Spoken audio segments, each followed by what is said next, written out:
जीजी? अरे आ ही तो रही हूँ विमला, लेकिन ये बता कि नेहा कहाँ है? है ना जीजी, आराम कर रही होगी अपने कमरे में। अरे बड़ी माँ, नमस्ते बड़ी माँ।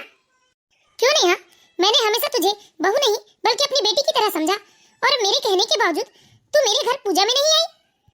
क्या मेरी बात का कोई मान नहीं है? लगता है तू ही मुझे अपना नहीं समझती, तभी तो नहीं आई। अरे कोई ज्यादा दूर की रिश्तेदारी नहीं है, मैं तेरी सगी बड़ी माँ हूँ, मतलब तेरी सास की जेठानी हूँ मैं।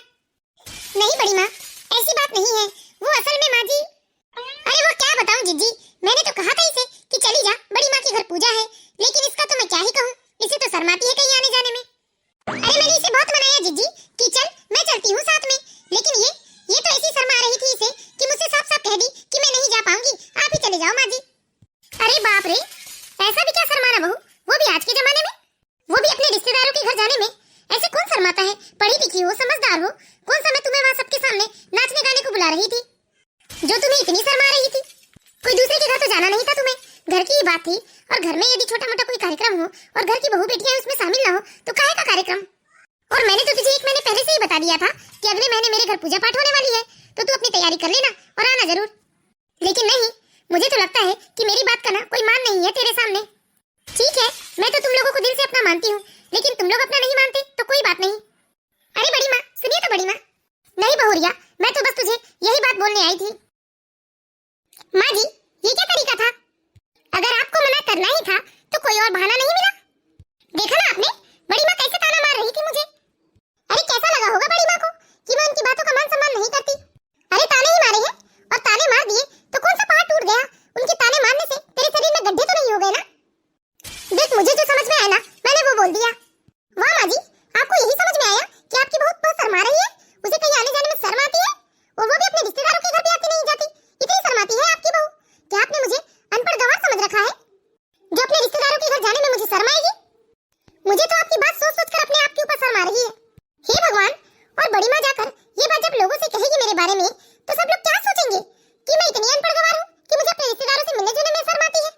आपने तो बिना सोचे समझे ऐसे बोल दिया माँ जी, जैसे सच में मैं कोई अनपढ़ गंवार हूँ, मुझे समाज में उठने बैठने में शर्म आती है। और मैं कहती हूँ माँ जी, 100 बात की एक बात, आपको ये बहाना बनाने की जरूरत क्या पड़ी? आपको बड़ी माँ से साफ साफ कह देना था ना कि मुझे अपनी बहू को कहीं भेजना अच्छा नहीं लगा, इसलिए आपने नहीं भेजा। ओह अच्छा, तो ये बात है, महारानी को बुरा लग गया कि अपनी बड़ी माँ के यहाँ जा नहीं पाई। वाह बहू वाह, क्या खूब कहा तूने, सास की बेइज्जती हो जाए तो चल जाएगा, लेकिन इस महारानी की बेइज्जती नहीं होनी चाहिए। हाँ माँ जी, बिल्कुल भी मेरी बेइज्जती नहीं होनी चाहिए, और ये भी किस बात के लिए कि मुझे समाज में उठने बैठने में शर्म आती है। और माँ जी, बिना बात के, बिना गलती किए मैं ऐसे किसी के सामने बेइज्जत नहीं हो सकती। देखो बहू, मुझसे ना ज्यादा जबान चलाने की जरूरत नहीं है, अभी ये मेरा घर है, फैसले भी मेरे हैं, इसलिए मैं जो चाहूंगी वही होगा इस घर में। और वैसे भी तुम्हारी बहुत ज्यादा इज्जत हो गई है, लगता है तुम मेरे से पहले आई हो यहाँ, जो तुमने मुझसे ज्यादा इज्जत कमा ली है कि मेरी इज्जत चली जाए लेकिन तुम्हारी बची रहे। वाह रे जमाना, सास की इज्जत कुछ नहीं और बहू की इज्जत बहुत बड़ी। अरे माँ जी, कुछ और बहाना भी सोचा जा सकता था, आप ये भी तो बोल सकती थी ना कि घर में बहुत सारा काम पड़ा था, या फिर आपकी तबीयत खराब थी। ये बोलने की क्या जरूरत थी कि मुझे शर्म आ रही थी इसलिए मैं उनके घर नहीं गई? देख, तू मुझसे ज्यादा जबान मत लड़ा, तू जाकर चुपचाप अपना काम कर, और मैंने कह दिया ना, ये मेरा घर है, यहाँ मेरी मर्जी चलती है, और तू मेरी बहू है ना कि बड़ी जिद्दी की। अरे मेरा मन जहाँ करेगा वहाँ तुझे भेजूंगी, और जहाँ नहीं करेगा वहाँ नहीं भेजूंगी। जाकर अपना काम कर, मुझसे ज्यादा पंचायत ना कर। इज्जत चली गई महारानी की, सास की इज्जत चली जाए तो कोई बात नहीं। अरे ये बड़ी जिद्दी अपने आप को समझती क्या है? अरे जब तक हम लोग एक साथ थे ना, तब तक मैं उनकी देवरानी थी और उनसे छोटी थी, लेकिन अब ये मेरा घर है और मैं अपने घर की सबसे बड़ी हूँ, और मेरे घर में मेरा हुक्म चलता है, ना कि बड़ी जिद्दी का। 10 साल बहुत झेल लिए मैंने बड़ी जिद्दी के हुक्म, लेकिन अब क्यों झेलूं? अब तो मैं अपने घर की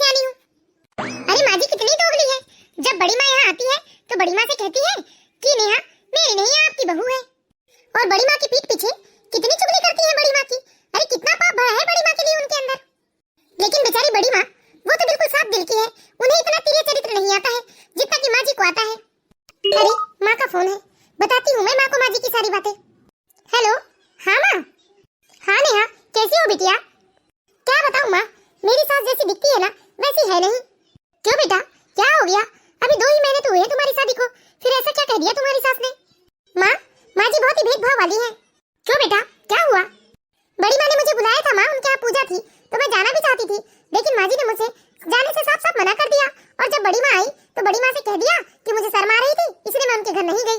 देख बेटा, तेरी सास जो भी करेगी ना वो सोच समझ कर करेगी। हो सकता है तेरी बड़ी माँ का स्वभाव अच्छा ना हो जो तेरी सास जानती होगी। नहीं माँ, बड़ी माँ बिल्कुल भी भेदभाव नहीं करती है, वो बहुत ही साफ दिल की महिला है। लेकिन वही मेरी सास तो बिल्कुल उनके उलट है, वो मेरी बहू तेरी बहू करना बहुत अच्छे से जानती है। और यहाँ तक माँ, मेरी माँ जी तो किसी के सामने मुझे जल्दी से निकलने भी नहीं देती है, और मुंह पर तो ऐसा दिखावा करती है कि उन्होंने मुझे कोई रोक टोक नहीं लगाया है। और खासकर जब भी बड़ी माँ आती है तो माँ जी ऐसे जताती है कि जैसे मैं उनकी बहू नहीं बड़ी माँ की ही बहू हूँ, लेकिन पीठ पीछे मन में पाप भरा हुआ है माँ जी के। और माँ, उसी पाप के चलते माँ जी ने मुझे बड़ी माँ के घर पूजा में जाने नहीं दिया, और आज बड़ी माँ तो साफ साफ कह दिया कि मैं ही नहीं जाना चाहती थी। देखो बेटा, किसी भी चीज में अपनी मर्जी मत चलाना, क्योंकि अभी तुम उस घर के लिए नई बहू हो, और नई बहू का इस तरह हर चीज में रोक टोक अच्छा नहीं होता। लेकिन माँ, मैं गलत बातें बर्दाश्त नहीं कर पाऊंगी। ठीक है बेटा, जो भी करना समझदारी से करना, किसी से लड़ाई झगड़ा करने की जरूरत नहीं है। ठीक है माँ, मैं माँ जी की गलत बातें तो बिल्कुल बर्दाश्त नहीं करूंगी। इसी तरह धीरे धीरे समय बीतता गया और यह बात आई गई हो जाती है। नेहा, आज तो संडे है और आज मेरे ऑफिस की छुट्टी भी है। तुम मुझसे कह रही थी ना कि तुम्हें कुछ सामान खरीदना है बाजार से, तो चलो आज मैं तुम्हें घुमा ले आता हूँ। अरे बेटा, आज बाजार का दिन है। वैसे तो आज बाजार में कितनी भीड़ होती है, और ऐसी भीड़ भाड़ में कहाँ बहू को ले जाएगा परेशान होने को। लेकिन माँ, बाकी दिन तो मुझे फुर्सत नहीं रहती। अरे बेटा, लेकिन तू ही बता, इतनी भीड़ में जाकर क्यों बेकार में परेशान होगी। एक काम कर, तू इसे पूछ ले इसे क्या क्या सामान चाहिए और लिस्ट बनवा ले, और तू ही ले आना बाजार से। लेकिन माँ जी, अरे बहुरिया, अभी तुम नहीं जानती यहाँ के बाजार हाट के बारे में। यहाँ बहुत ही भीड़ भाड़, बहुत ही धक्का मुक्की होती है बाजार में, इसलिए तो खासकर रविवार के दिन तो बिल्कुल नहीं निकलना चाहिए घर से। क्यों बेटा, ठीक कह रही हूँ ना, बहुत भीड़ होती है आज के दिन। हाँ माँ, वैसे आप ठीक ही कह रहे हो। एक काम करो नेहा, तुम्हें क्या क्या चाहिए तुम लिस्ट बना दो, मैं ले आऊंगा मार्केट से। लेकिन मेरा मन था जाने का। नेहा, फिर कभी ले चलूंगा। अगर आज मैं माँ की बात काट कर तुम्हें लेकर जाऊंगा तो माँ को अच्छा नहीं लगेगा, उन्होंने तो आज मना कर दिया है। ये माँ जी ना जाने क्या चाहती है, जो मुझे इस तरह बस बाहर जाने के लिए रोकती ही रहती है। एक तो वैसे ही ये सोमवार से शनिवार तक तो अपने काम धाम में ही बिजी रहते हैं, आज रविवार का ही दिन होता है जब ये फ्री रहते हैं। अगर आज इनके साथ चली जाती तो शॉपिंग के बहाने जरा घूम फिर कर भी आ जाती, लेकिन माँ जी को तो ये भी रास नहीं आया। बहुरिया, अरे ओ बहुरिया, लगता है बड़ी माँ आई है। जी बड़ी माँ, अभी आई। जी नमस्ते बड़ी माँ। और कैसी हो बहू? जी बड़ी माँ, मैं अच्छी हूँ, आप लोग बैठिए, मैं भी आप लोगों के लिए चाय लेकर आती हूँ। अरे नहीं नहीं, ये चाय आया तो रहने दो, बस मेरी बात सुन लो। जी बड़ी माँ। देखो नेहा बेटा, कल मेरे बेटे बहू की शादी की पहली सालगिरह है, तो इसलिए हम लोगों ने सोचा है कि हम लोग धूमधाम से मनाएंगे। एक बार मैं फिर से तुझे बुलाने आई हूँ, और देख मैं साफ साफ कह देती हूँ, यदि इस बार भी तू मेरे बुलाने से नहीं आई ना तो पक्का इस बार मैं बहुत गुस्सा हो जाऊंगी और तुझसे बात भी नहीं करूंगी। अरे हाँ जीजी, कैसे नहीं आएगी, और वैसे भी हमने तो कभी अपनी बहू और आपकी बहू में कोई फर्क समझा ही नहीं है। जैसे नेहा हमारी बहू है वैसे आपकी भी बहू है, और इसे तो आना ही चाहिए। पिछली बार भी तो मैंने कितना समझाया था, लेकिन हाँ जीजी, इस बार जरूर आएगी। आएगी ना नेहा? जी मैं इस बार पक्के में आऊंगी बड़ी माँ, आप निश्चिंत रहिए। अच्छा ठीक है बेटा, मैं चलती हूँ, मुझे और भी घर जाने हैं। अरे बड़ी माँ, ऐसे कैसे चली, चाय पानी तो पीकर जाइए। नहीं नहीं बेटा, अब तो तुम कल मिलो हमें। ठीक है बड़ी माँ। ऐसे कैसे जाने दूं मैं अपनी बहू को? बिल्कुल नहीं जाने दूंगी। मैं भी तो देखूं कैसे जाती है ये नेहा। इस बार तो मैं जरूर जाऊंगी बड़ी माँ के घर। वैसे भी मैंने उन्हें विश्वास दिला दिया है, क्योंकि पिछली बार तो माँ जी की वजह से नहीं जा पाई थी और बड़ी माँ को कितना बुरा लगा था। और यदि इस बार भी नहीं जाऊंगी तो सच में बड़ी माँ तो मुझसे गुस्सा ही हो जाएगी और मुझसे बात करना भी बंद कर देंगी। और वैसे भी किसी और के घर जाने की तो बात है नहीं, है तो आखिर एक खानदान वालों का ही घर ना। अब कुछ सालों से सब लोग अपनी अपनी सुविधा के लिए अलग अलग रह रहे हैं, तो क्या है तो पूरा एक ही परिवार ना। इसलिए इस बार मैं माँ जी की कोई बात नहीं सुनूंगी और मैं जरूर जाऊंगी बड़ी माँ के घर। इस तरह नेहा ने तय कर लिया था कि कल वो जरूर जाएगी, और उधर नेहा की सास ने भी तय कर लिया था कि वो अपनी बहू को बिल्कुल नहीं जाने देगी। इसी तरह रात बीत जाती है और दूसरे दिन एनिवर्सरी वाला दिन आ जाता है। अगर आज ये ऑफिस के काम से बाहर नहीं गए होते तो हम दोनों आज साथ में गए होते एनिवर्सरी पार्टी में। ठीक है, कोई बात नहीं, इस बार तो मैं माँ जी के साथ ही चली जाती हूँ। अगली बार कोई कार्यक्रम होगा तब मैं इनके साथ जाऊंगी। अरे नेहा बहू, ये कहाँ जा रही हो इतनी सज-धज के? वो माँ जी, आज बड़ी माँ के यहाँ एनिवर्सरी की पार्टी है ना, बस वहीं जाने की तैयारी है। आप तैयार नहीं हुए? अरे मैं पूछती हूँ नेहा बहू, तुम किससे पूछकर तैयार हुई हो? मैंने बोला तुम्हें जाने के लिए। वो माँ जी, आपने पिछली बार देखा था ना, बड़ी माँ ने कितना हंगामा किया था, और बड़ी माँ ने तो कई दिनों तक मुझसे बात भी नहीं किया था। और माँ जी, कर दिया था, इस बार क्या कहेंगी आप?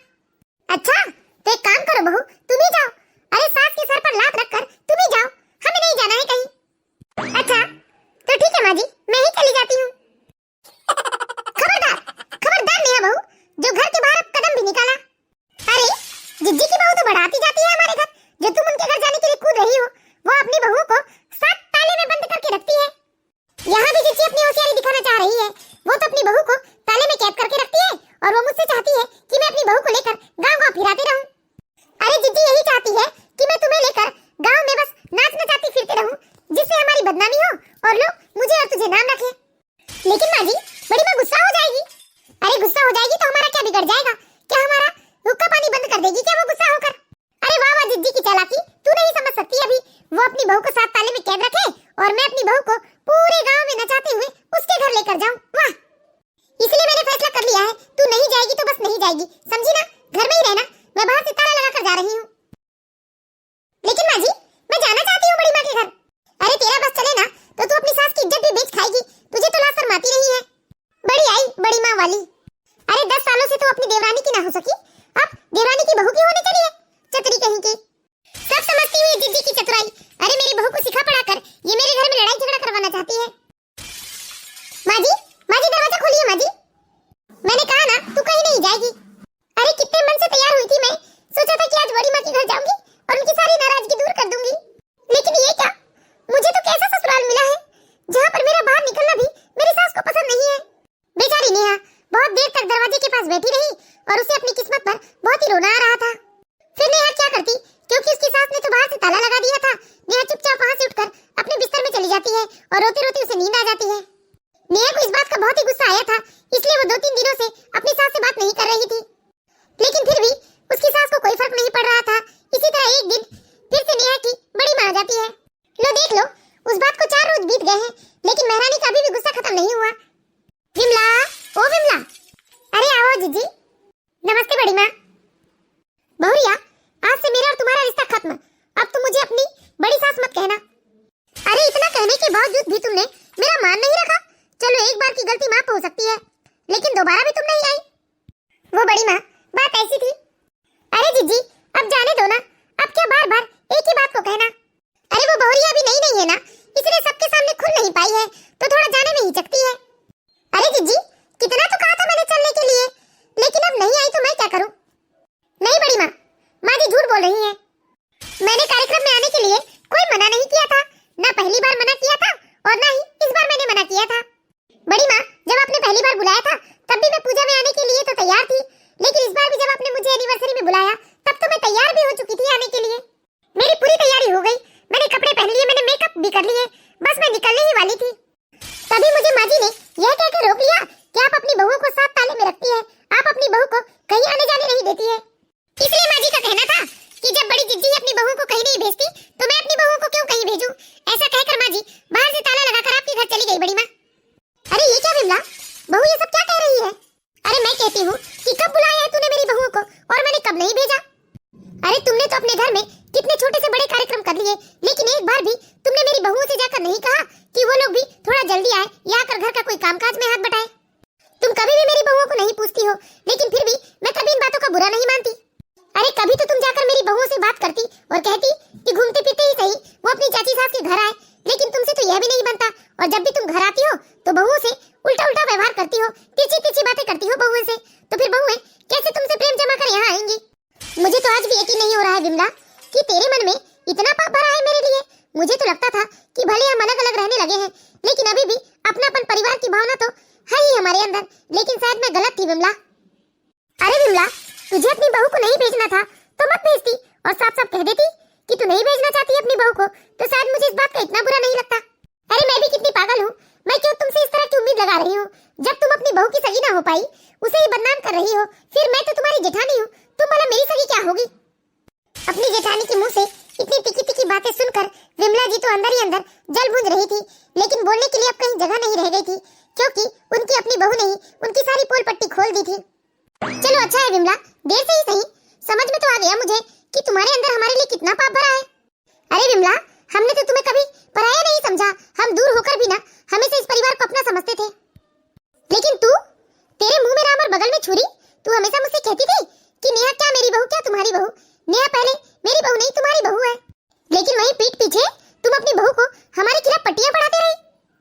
मुझे माफ कीजिएगा बड़ी माँ, मैं इस तरह आप दोनों देवरानी जेठानी के बीच में दरार नहीं डालना चाहती थी। और मैं आपसे भी विनती करती हूँ बड़ी माँ कि आप इस बात को लेकर इतना नाराज मत होइएगा कि आप यहाँ आना जाना छोड़ दे।